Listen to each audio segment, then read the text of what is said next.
In today's video, I am going to teach you how to embed a form in onboarding Zoho people.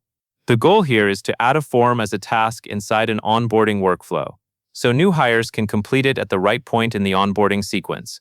Start by signing in to Zoho people and looking along the top area of the screen for the Settings option. Click Settings, and then go into the Onboarding section. This is where Zoho people stores your onboarding configuration, including workflows, stages, and the tasks that appear for employees. Next, locate Employee Onboarding. Open it, and then select Flow.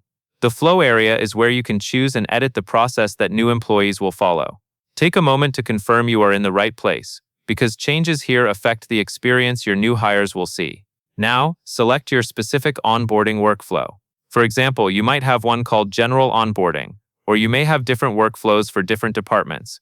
Choose the one where you want the form to appear. If you manage multiple workflows, double-check the name before you continue, so you do not embed the form into the wrong onboarding plan.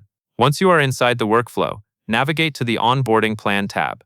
This tab is where you organize tasks into stages, so employees receive items in a clear, step-by-step sequence. From here, click Task and then choose Form Task. A form task is specifically designed to present a form to the employee as part of onboarding, rather than a general instruction or checklist item. After you select Form Task, choose the form you want to embed from the drop-down list. Make sure you pick the exact form you need, especially if there are similar form names. If you are not certain, pause and verify the form title before proceeding. Finally, drag and drop the new form task into the stage where it belongs in your onboarding sequence. Place it where it makes the most sense for timing, such as after account setup or before policy acknowledgements, depending on your process.